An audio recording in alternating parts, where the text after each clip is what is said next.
This week on People to People, we delve into the painful history of the 1906 Atlanta race massacre with Dr. Clarissa Myrick-Harris. I will tell you how the Corporate Volunteer Council has kept businesses excited about their civic engagement for 30 years. Channel 2's People to People. Community coverage you can count on. Hello and welcome to People to People. I'm Fred Blankenship. Atlanta is known as the cradle of the civil rights movement. And today we dedicate this program to a painful moment in Atlanta's history. On September 22nd, 1906, Atlanta downtown streets were the site of a gruesome race massacre. A difficult story not everybody knows about, but important to tell. 25 black people were murdered, possibly more. We'll never know for sure. Now, earlier this week, I had the privilege to speak with Dr. Clarissa Myrick-Harris, chair of the Humanities Division at Morehouse College, and she gave us incredible insight into Atlanta's forgotten history. We're talking about rising power was at stake. Yes. There was a fear among political structures, white people in the area, that blacks were having too much power at that time. Too much wealth. Too much wealth. Yes. And so if you can, take me through the 4 days of the Atlanta race massacre, because in areas where we travel every single day, yes, people were taken off trolleys. Yes. They were shot. They were stabbed in their jobs. Yes. And lives were lost. Exactly, exactly. And so you have to understand that this had been brewing. Again, it's important to know that this was just not a spontaneous kind of act of violence. There were fears in the black community that something was about to happen well before September 22nd of 1906.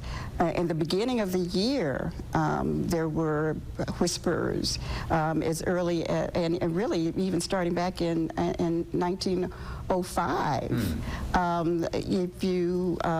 There's something that's important to know. There was a novel by a writer, Thomas Dixon, called The Klansman, a white supremacist actually, which was then converted in 1905 to a play called The Klansman, and it hit the road all across the South and the North, and wherever it went, it sparked violence by white supremacists against individuals in the in black communities or the communities themselves. So that was occurring, and it also appeared here in Atlanta.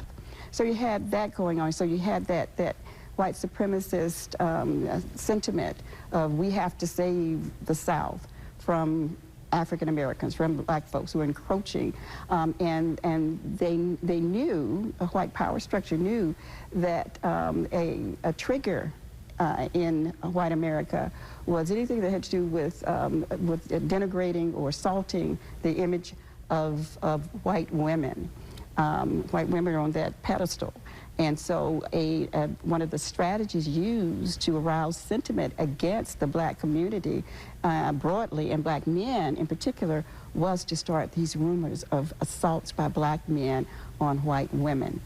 You had that image of black men being portrayed as brutes. And, you know, the humanity of black people generally were questioned.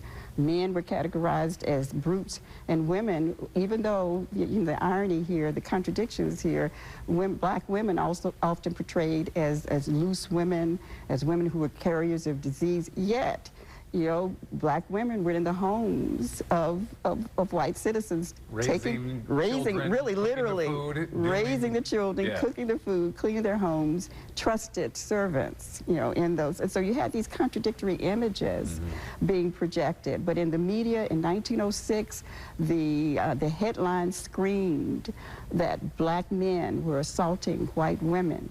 The headlines screamed that the black vote had to be suppressed. And at this time, of course, only black men could vote. Only men could vote. Not until 1920 would any woman get the vote. So the target of this were black men, and in suppressing, eliminating their voting power altogether, and just terrorizing, kill. And ultimately the thought was, and as again the fans were flamed by that play, The Klansman, you know, it was the right of white men to kill black men to prevent them from gaining power, the level of power that they felt was a threat to them. The Great Replacement theory is something that's popular now, the theory of white supremacists, that there is this movement to replace them. They're calling it white genocide. And so that was the thinking back then, and unfortunately, that's what has motivated the mass shootings in black communities by white shooters just within the last few months. And 4 decades after slaves were freed, history tells us white business owners were jealous of black business owners, and they genuinely feared black men. Dr. Myrick-Harris tells an incredible story how a black man and his son, who both had white skin, fared during that violence. And I led it to you before, but I want to hammer on this a little bit, because this was terror. Yes. This was, I mean, in places where you pass right now and you don't even give it a second thought. Yes, the downtown Little 5 Points area, people were killed here. Yes, and so just going through the scenario of those few days in September of 1906, I said I gave you that backdrop, that context in terms of what had been going on. So this was not something that just happened spontaneously without some type of history behind it, motivation behind it. And the press played a big role in that, and the gubernatorial race played a big role in that. And so on September 22nd in particular, and it's interesting, there's a story that was recounted by a man named Walter White. Walter White was a black man, a very light-skinned black man, but as a child in 1906, a 13-year-old child in 1906, he often made the rounds. His father was a postal employee, a postal clerk, picked up and dropped off mail in a cart. And so often young Walter White would travel with his father in making deliveries and pickups. And so they had heard the rumors that there was going to be some violence against the black community going on that day, September 22nd, 1906. But he went about his business, and he was protected, his father and himself, in a sense, because they had white skin. They looked white. But as they were driving through, they saw acts of violence in the community. And in one instance, after it really got extremely violent, they were driving through, and they saw a black man who was an employee at the Alonzo Herndon barbershop in the Central Business District. And something that's important to know, again, that fear of black progress and black competition was especially high because there were black businesses in the same area as white businesses. So white businessmen and women found themselves competing against these black businesses that were very successful, and they didn't like that. And so one of the first businesses to be destroyed was Alonzo Herndon's barbershop. It was a beautiful barbershop, interestingly only catered to whites to align with the segregation laws of the day. But it was very successful, and Alonzo Herndon was one who gave back to his community. And so they destroyed, vandalized, destroyed it, and then they killed employees. And one individual who was running for his life didn't make it, and young Walter White saw him killed, slaughtered in front of him. They went on and they saw a woman running away from the crowd. So yes, they killed women. They pulled women and men off streetcars, beat them, killed them.